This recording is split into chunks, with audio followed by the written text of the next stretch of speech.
Halo, kami dari kelompok 7. Pada kesempatan kali ini, kami akan membahas mengenai akuntansi transaksi ijarah. Kelompok kami terdiri dari Adinda Naziha Azahra, Muhammad Irsyad Fadilah, Hanifah Budiwati Utami, Ahmad Muzaki Mukmin, dan Talita Abigail. Yang pertama, kami akan membahas mengenai pengertian ijarah. Ijarah itu sendiri secara lugawi berarti upah, sewa, jasa, atau imbalan. Ijarah juga dapat diartikan sebagai akad sewa-menyewa antara pemilik mujir atau pemilik sewa dan mustajir atau penyewa untuk mendapat imbalan atas objek sewa atau ma'jur yang disewakannya. Selanjutnya, kami akan membahas mengenai dasar hukum dari ijarah. Yang pertama yaitu sesuai dengan Al-Quran Surat Al-Zukhruf ayat 32 yang memiliki arti sebagai berikut. Selanjutnya yaitu sesuai dengan hadis riwayat Ibnu Majah dari Ibnu Umar bahwa Nabi bersabda, "Barang siapa memperkerjakan pekerja, beritahukanlah upahnya." Dan yang terakhir yaitu sesuai dengan kaidah fikih, di mana pada dasarnya semua bentuk muamalah boleh dilakukan, kecuali ada dalil yang mengharamkannya. Selanjutnya kami akan membahas mengenai syarat dan rukun dari akad ijarah.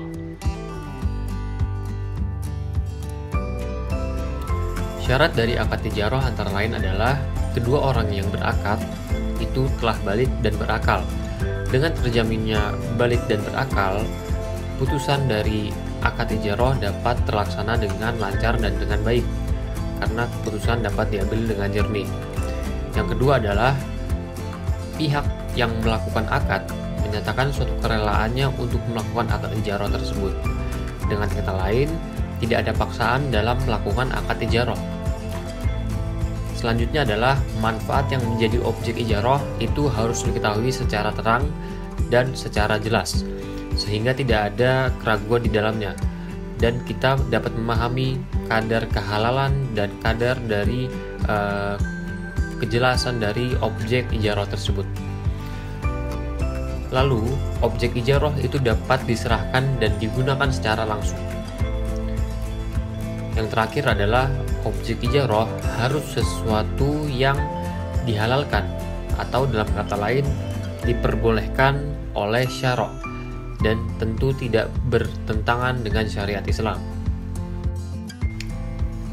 Setelah mengulas beberapa syarat dari akad ijarah, kali ini kita akan mengulas tentang rukun ijarah yang dirumuskan oleh para jumhur ulama, yaitu terdiri dari 4 perkara. Yang pertama adalah adanya aqid, yaitu orang yang melakukan akad. Ada pihak yang melakukan akad dari akad transaksi ijarah. Yang kedua adalah ada sigot dari akad tersebut. Sigot dari akad adalah adanya ijab dan qabul, adanya serah dan terima. Yang ketiga adalah adanya ujroh atas transaksi dari sewa menyewa atau ijarah tersebut. Ujroh dalam kata lain adalah upah. Yang terakhir, perlu adanya manfaat yang digunakan atau manfaat dari penggunaan barang yang disewa. Selanjutnya, saya akan membahas tentang jenis-jenis ijarah pada akuntansi syariah. Berdasarkan objek yang disewakan, di mana jenis-jenis ijarah dibagi menjadi 2 bagian. Yang pertama, manfaat atas aset yang tidak bergerak seperti rumah atau aset bergerak seperti mobil, motor, pakaian, dan lain-lainnya. Yang kedua adalah manfaat atas jasa berasal dari hasil karya atau dari pekerjaan seseorang. Yang selanjutnya, kita akan membahas tentang karakteristik ijarah pada akuntansi syariah. Dalam PSAK 107 tentang akuntansi ijarah dijelaskan beberapa karakteristik dari ijarah dan ijarah muntahiyah bitamlik, yaitu sebagai berikut.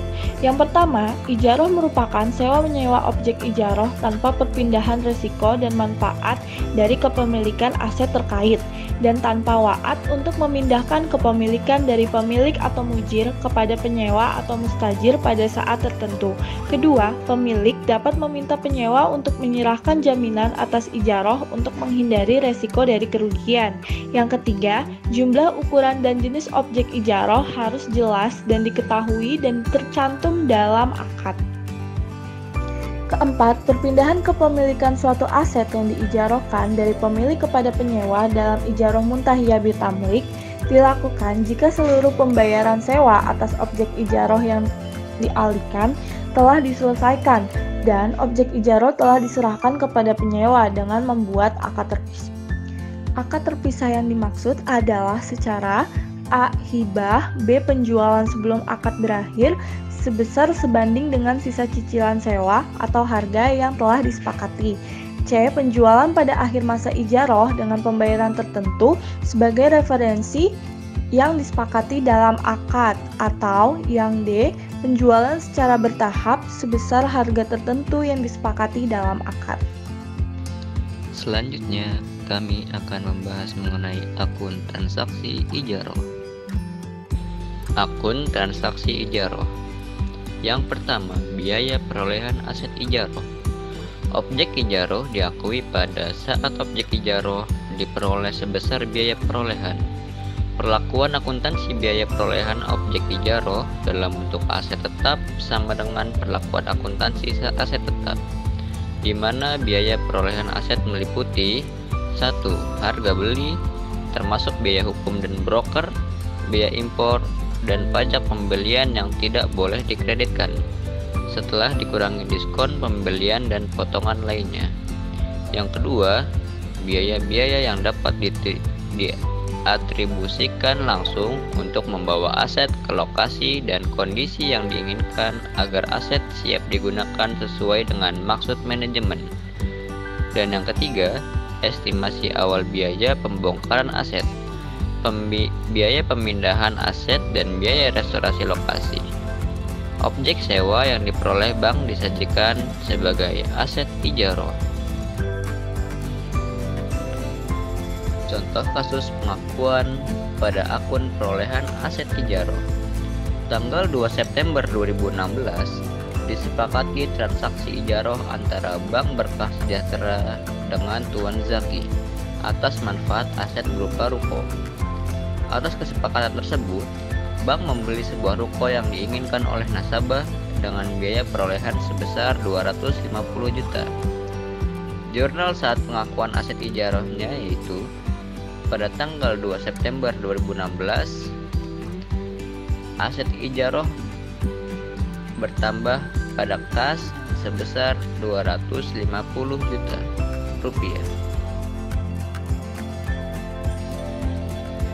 Akun transaksi ijaroh yang kedua, yaitu penyusutan aset ijaroh. Karena secara kepemilikan aset ijaroh adalah milik bank, maka tanggung jawab penyusutan ada kepada bank. Bank secara rutin harus melakukan penyusutan aset ijaroh, seperti penyusutan aset tetap. Objek ijaroh berupa aset tetap disusutkan sesuai dengan kebijakan penyusutan untuk aset sejenis selama umur manfaatnya atau umur ekonomi. Kebijakan penyusutan yang dipilih harus mencerminkan pola konsumsi yang diharapkan dari manfaat ekonomi di masa depan dari objek ijaroh. Umur ekonomis dapat berbeda dengan umur teknis. Misal, mobil yang dapat dipakai selama 10 tahun diijarohkan kepada akad IMBT selama 5 tahun. Dengan demikian, umur ekonomisnya adalah 5 tahun. Pada peraturan PSAK 17 Part 11 12, akumulasi penyusutan atau amortisasi dari aset ijaroh disajikan sebagai pos lawan.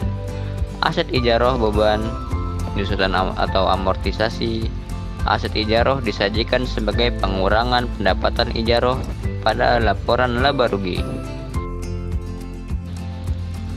Contoh kasus akun penyusutan ijaroh. Aset ijaroh berupa ruko yang disewa oleh Tuan Zaki. Diasumsikan memiliki umur ekonomis 10 tahun dan disusutkan dengan metode garis lurus. Nilai penyusutan per tahunnya yaitu 25 juta dikali 10%-nya dari 250 juta atau sebesar 2.083.333 per bulan. Jurnal transaksi penyusutan per bulannya yaitu pada tanggal 30 September 2016, beban penyusutan aset ijaroh pada akumulasi penyusutan aset ijaroh sebesar Rp2.083.333. Akun transaksi ijaroh yang ketiga yaitu pendapatan sewa. Keuntungan yang diperoleh dari transaksi ijaroh adalah berupa ujroh atau pendapatan sewa yang dibayarkan oleh nasabah. Pendapatan ujroh selama masa akad diakui pada saat manfaat atas aset ijaroh telah diserahkan kepada penyewa atau nasabah. Bank dapat mengakui pendapatan ujroh secara akrual berupa piutang pendapatan ujroh yang diukur sebesar nilai yang dapat direalisasikan pada akhir periode pelaporan pada PSAK 107 paragraf 14 hingga 15. Contoh kasus akun pendapatan sewa ijaroh. Disepakati antara bank dan Tuan Zaki harga sewa ruko sebesar Rp30 juta per tahun untuk jangka waktu 5 tahun. Pembayaran dilakukan secara angsuran per bulan setiap tanggal 2 sebesar Rp2.500.000. Jurnal transaksi saat pembayarannya yaitu pada tanggal 2 Oktober 2016, kas bertambah pada pendapatan ujroh sebesar Rp2.500.000. Jurnal jika pada saat tanggal tagih nasabah tidak melakukan pembayaran yaitu pada tanggal 2 Oktober 2016, piutang ijaroh pada pendapatan ujroh sebesar Rp2.500.000. Jurnal pada saat nasabah melakukan pembayaran yaitu pada tanggal 5 Oktober 2016, kas bertambah pada piutang ijaroh sebesar Rp2.500.000. Akun transaksi ijaroh yang keempat yaitu biaya perbaikan aset ijaroh. Jika terdapat perbaikan aset ijaroh, maka biaya perbaikan tersebut menjadi tanggungan bank. Perbaikan tersebut dapat dilakukan oleh bank secara langsung atau dilakukan oleh nasabah penyewa atas persetujuan bank pada peraturan PSAK 107 paragraf 18. Biaya perbaikan aset ijaroh baik yang dilakukan oleh pemilik maupun yang dilakukan oleh nasabah dengan persetujuan pemilik dan biaya tersebut dibebankan kepada pemilik diakui sebagai beban ijaroh.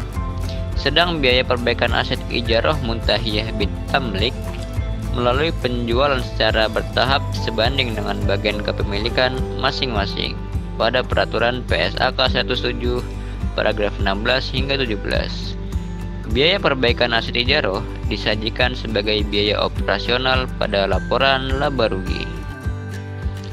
Contoh kasus akun biaya perbaikan aset ijaroh. Pada tanggal 20 Oktober 2016 terjadi kerusakan atap ruko dan dilakukan perbaikan seharga Rp500.000 yang langsung diperbaiki oleh pihak bank. Jurnal transaksinya yaitu pada tanggal 20 Oktober 2016, beban perbaikan aset pada kas sebesar Rp500.000. Selanjutnya kami akan membahas mengenai proses akuntansi ijaroh. Proses akuntansi ijaroh. PSAK 107 mengatur pengakuan, pengukuran, penyajian, dan pengungkapan transaksi ijaroh. Ijaroh adalah akad pemindahan hak guna manfaat atas suatu aset dalam waktu tertentu dengan pembayaran sewa atau ujroh tanpa diikuti dengan pemindahan. Aset ijaroh adalah aset baik berwujud maupun tidak berwujud yang atas manfaat disewakan. PSAK 107 memberikan pengaturan akuntansi baik dari sisi pemilik, mujir, dan penyewa mustajir. Dari sisi akuntansi pemilik mujir, biaya perolehan objek ijaroh diakui pada saat objek ijaroh diperoleh sebesar biaya perolehan. Kemudian penyusutan dan amortisasi akuntansi pemilik mujir, objek ijaroh disusutkan atau diamortisasi jika berupa aset yang dapat disusutkan atau diamortisasi sesuai dengan kebijakan penyusutan dan amortisasi untuk aset sejenis selama umur manfaatnya. Kemudian pendapatan dan beban akuntansi pemilik mujir. Pendapatan sewa selama masa akad diakui pada saat manfaat atas aset telah diserahkan kepada penyewa. Dan akuntansi penyewa mustajir, beban sewa diakui selama masa akad pada saat manfaat atas aset telah diterima. Sekian materi yang dapat kami sampaikan mengenai akad ijaroh. Semoga dapat bermanfaat untuk kita semua. Terima kasih.